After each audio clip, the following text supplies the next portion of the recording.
بسم اللہ الرحمن الرحیم۔ السلام علیکم۔ منکاش پورم ایک ہندو بزنس مین تھا۔ اس نے اپنا زیادہ تر پیسہ فلم انڈسٹری اور وزارت دفاع کے اندر ہتھیاروں کی خرید و فروخت میں لگا رکھا تھا اور اپنی ریاست کے کئی MLAs پر وہ انویسٹمنٹ کیا کرتا تھا۔ وہ الیکشن جیت کر اس کی مرضی کی پارٹی میں شامل ہوتے تھے، جہاں ان کا کام اپنی عوام کی خدمت یا ملک کی خدمت نہیں بلکہ اس کے کاروبار اور مفادات کا دفاع کرنا ہوتا تھا۔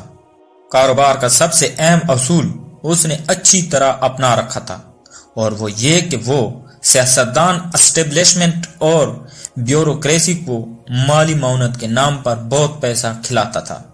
غریب غربا کا منہ بند کرنے کے لیے اس نے کئی لنگر خانے کھول رکھے تھے، اور مذہبی لوگوں کو اپنے تابع رکھنے کے لیے اس نے مندر بھی بنوا رکھے تھے۔ غرض یہ ہے کہ ہر لحاظ سے اس نے خود کو محفوظ رکھا ہوا تھا۔ دلی میں اس نے اپنا ایک بہت بڑا گھر بنا رکھا تھا۔ اس گھر کی دیکھ بھال کے لیے اس نے ایک مسلمان ملازم کو رکھا ہوا تھا۔ ملازم کا نام عبدالکریم تھا۔ وہ انتہائی متقی اور پرہیزگار شخص تھا۔ دیانتداری اور ایمانداری میں بھی اس کا کوئی ثانی نہیں تھا، مگر ان سب خوبیوں پر بھاری اس کی یہ خوبی تھی کہ وہ بہت رحم دل تھا۔ اس کے ذمہ گھر کی صفائی ستھرائی، گھر میں ہونے والے توڑ پھوڑ کو ٹھیک کروانا اور گھر کا رنگ وغیرہ کروا کر رکھنا اور اس جیسے دیگر امور تھے۔ ایک دفعہ منکاش پورم اپنی دہلی والے گھر آیا ہوا تھا۔ جس دن وہ گھر پہنچا تھا اسی دن ایک بلی بھی کہیں سے اپنے 3 چھوٹے چھوٹے بچے اٹھا کر اس گھر میں آ گئی تھی۔ اب عبدالکریم جو بہت رحم دل تھا، اس کو پتہ تھا کہ جب مالک اس بلی کو دیکھے گا تو وہ تو اس کو گھر سے باہر نکالنے کا کہے گا، مگر اس کے دل میں یہ ڈر بھی تھا کہ اگر وہ بلی کو باہر نکالے گا تو پتہ نہیں اس کا اور کوئی ٹھکانہ ہوگا یا نہیں، کہیں کوئی کتا اس کو اور اس کے بچوں کو مار ہی نہ دے۔ اس نے اپنے بستر کی چادر کو اٹھایا۔ جس کمرے میں وہ سوتا تھا اس کے ایک کونے میں چادر کو طے کر کے نرم کر کے ایک جگہ پر رکھا اور بلی کے بچوں کو اٹھا کر اس چادر کے اوپر رکھ دیا، اور بلی خود بخود چادر پر آ کر اپنے بچوں کے پاس بیٹھ گئی۔ ادھر منکاش پورم صاحب اپنی دلی والے گھر میں پہنچے تو ساتھ ہی کسی محبوبہ کو بھی لے کر آئے تھے تاکہ اپنی رات کو رنگین کر سکے۔ رات کو جب ساری شیطانی عمل سے فارغ ہو کر شراب کے نشے میں دھت، انہوں نے اپنی محبوبہ سے فرمائش کی کہ وہ اس وقت کباب کھانا چاہتے ہیں، تو مجھے حکم ہوا کہ کہیں سے چکن گوشت کا انتظام کر کے لے آؤ۔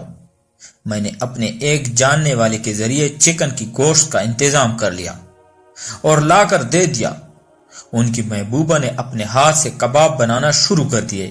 اسی دوران اس بلی کو کہیں سے گوشت کی خوشبو آ گئی جو میرے کمرے میں بچوں کے ساتھ لیٹی ہوئی تھی، اور وہ بھی کچن میں آ پہنچی۔ بلی نے چست لگائی اور اس شیلف پر چڑھ گئی جہاں پر گوشت پڑا ہوا تھا، اور ساتھ ہی گھی گرم ہو رہا تھا جس میں کباب تلنے تھے۔ جس برتن میں گھی گرم کیا گیا تھا، بلی کے ٹکرانے کی وجہ سے وہ برتن زمین پر گرا، جس سے محبوبہ کا پاؤں جل گیا۔ اس کے چلانے کی آواز سن کر نشے میں دھت گرتے پڑتے منکاش صاحب بھی وہاں پہ آ پہنچے۔ جب انہوں نے اپنی محبوبہ کا جلا ہوا پاؤں دیکھا تو اس سے سارا واقعہ پوچھا۔ ان کی محبوبہ نے ان کو بتایا کہ کس طرح بلی آئی اور گھی گرانے سے اس کا پاؤں جل گیا۔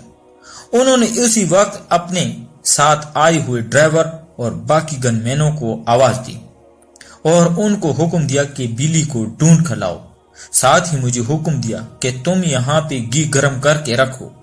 مجھے ان کے ارادوں کا پتہ چل گیا اور میں نے ان کو سمجھایا کہ وہ ایک بے زبان جانور ہے، اس پر یہ ظلم نہ کیا جائے، لیکن ان کا اصرار تھا کہ اس بلی کی وجہ سے میری محبوبہ کا پاؤں جلا ہے۔ اب اس جلتے ہوئے گھی میں اس بلی کو جلانا پڑے گا۔ میں نے اس ظلم میں ان کا ساتھ دینے کا انکار کر دیا۔ انہوں نے اسی وقت مجھے ملازمت سے نکال کر گھر سے باہر نکلوا دیا، کیونکہ میں جانتا تھا کہ یہ انسان ہندو ہے، اس لیے اس کو اللہ تعالیٰ کے احکامات بتانے کا تو کوئی فائدہ نہیں، بلکہ اگر اس وقت اس کو اس کے بھگوان کا واسطہ بھی دیا تو یہ نشے میں اس قدر دھت ہے کہ یہ بھگوان کی بھی نہیں سنے گا۔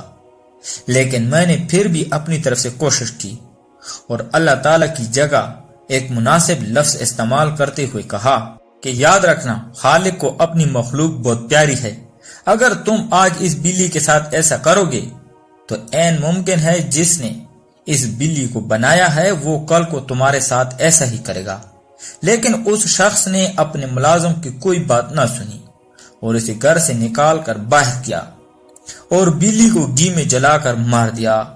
اس کے بعد اس کے چھوٹے بچوں کو ڈھونڈ کر گلی میں پھینک دیا گیا جس کو ظالم آوارہ کتوں نے مار دیا۔ وقت اپنی رفتار سے گزرتا رہا اور وہ ہندو بزنس مین اس واقعے کو بھول گیا، یہاں تک کہ چند دن پہلے وہ ایک ٹیکسٹائل مل میں گیا تھا جسے اس نے کچھ عرصہ قبل ہی خریدا تھا۔ اسی دوران مل میں آگ لگ گئی۔ آگ پر قابو نہ پا لیا گیا، لیکن آگ لگنے کی وجہ سے وہی ہندو بزنس مین منکاش پورم اور اس کے 2 گن مین ایک ڈرائیور آگ میں جھلس گئے، جن میں سے 2 تو موقع پر ہی مر گئے اور ایک وہ بزنس مین اور دوسرا اس کا ایک ساتھی وہ اسپتال میں پہنچ گئے اور چند دن زندہ رہنے کے بعد وہ بھی اس دنیا سے کوچ کر گئے۔ جب عبد الکریم کو اس کی موت کا پتہ چلا تو وہ اس کی موت پر گیا، جہاں اس نے لوگوں سے سنا کہ آخری الفاظ اس ہندو بزنس مین کے یہ تھے کہ جس خالق نے مخلوق بنائی ہے اسے اپنی مخلوق بہت پیاری ہے۔ یقیناً عبد الکریم کے دل میں اس وقت یہی بات آئی تھی کہ کاش یہ بات یہ بزنس مین پہلے سمجھ جاتا تو آج اس کے حال کو نہ پہنچتا، لیکن اب وقت گزر چکا تھا۔ وہ آگ میں اس قدر جل چکا تھا کہ اس کے جسم کو دوبارہ جلانے کی ضرورت نہیں پڑتی تھی۔ اس کے سر کو ایک بھاری چیز کی مدد سے توڑ پھوڑ کر گنگا میں بہا دیا گیا تھا۔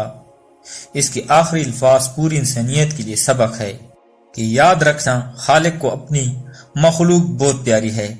اس بات میں کوئی شک نہیں کہ جو اللہ تعالیٰ کی مخلوق پر رحم کرتا ہے وہ اللہ تعالیٰ کے بے حد قریب ہوتا ہے۔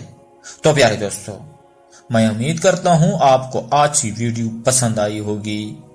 اگر آپ کو ویڈیو پسند ہے تو چینل کو لائک اور سبسکرائب کریں۔ شکریہ۔